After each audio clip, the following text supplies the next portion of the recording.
శ్రీ సచిదానంద సద్గురు సాయినాథ్ మహారాజ్ की జై. అవధూత సామ్రాట్ శ్రీ శ్రీ శ్రీ నాంపల్లి బాబా దివ్య చరిత్రము అధ్యాయం 7. శ్రీ గణేశాయ నమః. శ్రీ సరస్వతే నమః. శ్రీ గురుభ్యో నమః. ఆశ్రిత వత్సలుడు బాబా. శ్రీ వసంత, గౌలీపుర. వసంత అను పేరు గల ఈమె నానీమాగా నాంపల్లి బాబా భక్తులకు సుపరిచితులే. ఈమెకు కుటుంబం లేదు. అనేక సంవత్సరాలు బాబాను సేవించి బాబా మహాసమాధి అనంతరం బాబా సేవలో ఉండగానే తనువు చాలించిన ధన్యురాలు. నానీమా సుమారు 1995-96 ప్రాంతాల నుంచి శ్రీ నాంపల్లి బాబా గారిని వారు గౌలీపురాలో శ్రీ శ్రావణ్ కుమార్ గారి ఇంట్లో బాబాగారు ఉన్నప్పటి నుంచి నిరంతరం అక్కడే ఉండి సేవిస్తున్నట్లుగా భక్తులు అందరికీ తెలిసిన విషయమే. బాబాగారి మహాసమాధి అనంతరం కూడా ఈమె తనువు చాలించే వరకు బాబా సేవలోనే ఉండగలగటం బాబా సేవకురాలిగా ఈమె యోగ్యతను తెలియజేస్తుంది. ఈమె శ్రావణ్ కుమార్ గారికి దూరపు బంధువు. ఈమె విద్యావంతురాలిగా కనిపించదు.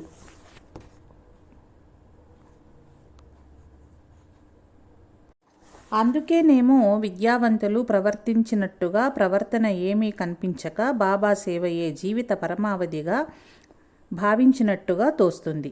బాబా గౌలీపురాలో ఉండగాను, వివేకానంద నగర్లో ఉండగాను, దీప్తి శ్రీనగర్లో సమాధి మందిరంలో కూడా అనేక మంది బాబాకు సన్నిహిత భక్తులము అనుకునే వారి కోపతాపాలకు గురి అవుతూ ఉండటం నేను సంకలనకర్త గమనించాను.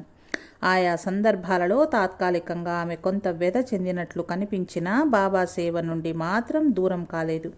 ఘటన సమర్థుడైన ఆ పరబ్రహ్మ స్వరూపుడి లీలా విలాసాన్ని శివుని ఆజ్ఞ లేనిదే చీమైనా కుట్టదు. సద్గ్రంథ పఠనముతో మనస్సును స్థిరం చేసుకున్న కొద్ది మంది అవగాహనతో స్థిరంగా నిలిచినట్లు అనిపిస్తుంది.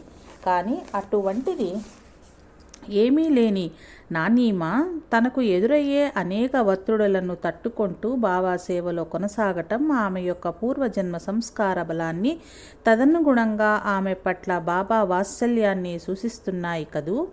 మహాత్ముల సాన్నిధ్యం మనలోని కర్మలను మనం కోరకనే దహించి వేస్తుంది అని కదా పెద్దల వాక్కు. అలా శుద్ధి గావించబడిన నానీమాకు బాబా అనేక అద్భుతమైన విషయాలను ధ్యానములో దర్శింపజేసినట్లుగా ఆమె చెప్పారు. వాటిలో కొన్ని క్రింద ప్రస్తావిస్తాను. 1. నవంబర్ 2, 2004 అనగా బాబా మహాసమాధి చెందటానికి ముందు ఒకరోజు మధ్యాహ్నం బాబాగారు 5 పడగల పాము గొడుగుగా ఉన్న శ్రీ మహావిష్ణువుగా దర్శనమిచ్చాడు. ఆ ఆనందం ఎలాంటిదో వర్ణించి చెప్పటానికి ఏమాత్రం వీలు కానిది, అనుభవించవలసినదే అంటున్నారు ఈ ధన్యురాలు. మరొక రోజు కూడా మధ్యాహ్నం బాబా సన్నిధిలో ధ్యానం చేసుకుంటూ ఉండగా భూమి 4గా విడిపోయి మధ్యలో నుండి గంగ అతివేగంగా పైకి వస్తున్నట్టుగా, ఆ అపార జలరాశి భూమి మీద అంతా నిండిపోతున్నట్టుగా ఆమెకు దర్శనం కలిగిందట.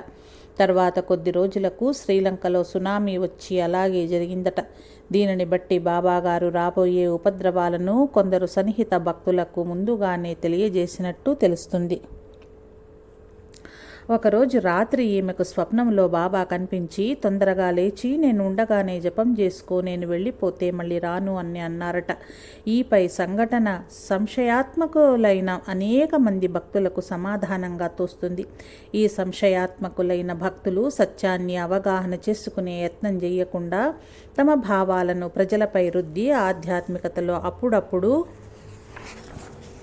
కల్లోలాలు సృష్టిస్తుంటారు. పరమ పూజ్య శ్రీ ఆచార్య ఇక్కిరాల భరద్వాజ మాస్టర్ గారు సాయి తత్వ ప్రచారంలో నిమగ్నమైన ఉన్న రోజులలో వారిని దర్శించిన కొందరు భక్తులు అప్పటికి సాయినాథుడి అవతారంగా ప్రచారం కావించబడే ఒక మహనీయుడిని గురించి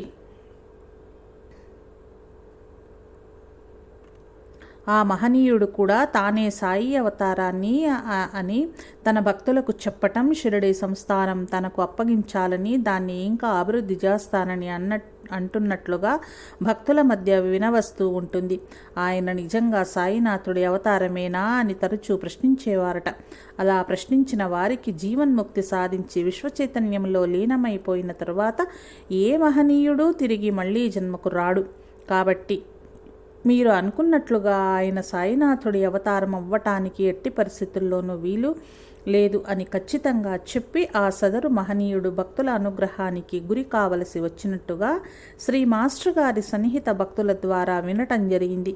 మరి అదే విషయాన్ని శ్రీ నాంపల్లి బాబా గారు నానీమాకు స్వప్నంలో కనిపించి స్పష్టంగా నేను వెళ్ళిపోతే మళ్ళీ రాను అని చెప్పినట్లుగా తోస్తుంది. శ్రీ గురుచరిత్ర చెప్పినట్టుగా తీవ్ర ముముక్షు అయిన సాధకుడు ప్రారబ్ధ రూపమైన అతడి దేహం నశించినా నశించకపోయినా అజ్ఞానం వలన ఉత్పన్నమైన సుఖ దుఃఖ రూపమైన ద్వంద్వాలు ఇంకా మిగిలి ఉన్న ప్రారబ్ధం అయిపోగానే పరబ్రహ్మాన్ని పొందుతాడని, అనగా తానే పరబ్రహ్మ అయిపోతాడని చెబుతుంది కదా. ఆ స్థితిలో అతడే సకల దేవతలుగాను సకల సాధువులుగాను దర్శనమివ్వగల సామర్థ్యం కలిగి ఉండవచ్చు.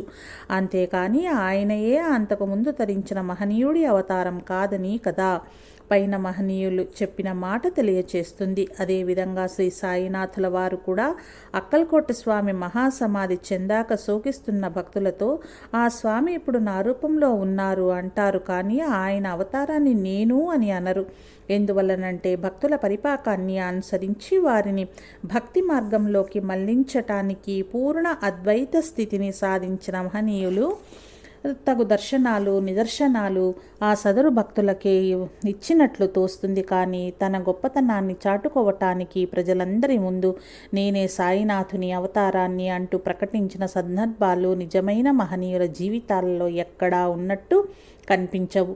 ఈ సత్యాన్ని స్వప్న దర్శనం ద్వారా శ్రీ నాంపల్లి బాబా గారు నానీమాకు తెలియచేయటం మనందరికీ కూడా చక్కని బోధను అందించినట్లుగా తోస్తుంది. 4. తనకు కలిగిన మరొక అనుభవాన్ని నానీమా ఈ క్రింది విధంగా తెలియజేస్తుంది. శ్రీ నాంపల్లి బాబా గారిని నాంపల్లిలో ఉన్నప్పటి నుండి దర్శిస్తున్న ఒక భక్తుడు బాబాగారు మహాసమాధి చెందిన 4 నెలలకు ఒకరోజు బాబాగారి సమాధి దగ్గర అందరి దేవతామూర్తుల పేర్లతో స్తోత్రం చేస్తున్నాడు. అప్పుడు నానీమాకు ధ్యానంలో బాబా కనిపించి చాలా ఉగ్రంగా చూస్తూ ఏదో గొణుకుతున్నారట. ఈ లీలలలో బాబాగారి భావం ఈ విధంగా ఉండవచ్చు. బాబా నాంపల్లిలో ఉన్నప్పటి నుండి, అంటే సుమారు 25 సంవత్సరాల నుండి బాబాను దర్శిస్తున్న, బాబా అంటే ఏమిటో అర్థం చేసుకోకుండా దేవతామూర్తుల స్థాయికి బాబాను దిగదార్చి స్తోత్ర పఠనం చేస్తున్న భక్తుడిపై అవగాహనతో కోప్పడుతున్నట్లుగా కనిపిస్తుంది. అవును, మరి ఈ చరాచర విశ్వమంతా ఒక మహావృక్షమైతే ఆ వృక్షమే తానైన వాడు సద్గురువు. ఆ వృక్షంలోని వేరువేరు భాగాలు వేరువేరు దేవతామూర్తులుగా పెద్దలు చెబుతూ ఉంటే, అలా దర్శించిన ఆ మహర్షులు చెబుతూ ఉంటే వాస్తవ స్థితిని గ్రహించక ఎంతకాలం సద్గురువు దగ్గరికి వస్తూ వెళ్తూ ఉన్నా సర్వసమర్థుడైన సద్గురువును తాత్కాలికమైన అనిత్యమైన కోరికలు మాత్రమే తీర్చే దేవతారూపంగా కొలిచే భక్తులు ఎప్పటికీ గురుతత్వాన్ని అర్థం చేసుకుంటారు అని బాబాగారు అసహనంగా మనందరి వైపు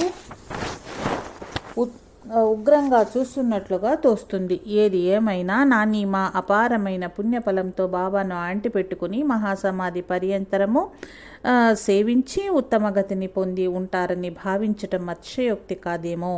శ్రీ సచ్చిదానంద సద్గురు నాంపల్లి బాబా మహారాజ్ కి జై. జై సాయి మాస్టర్.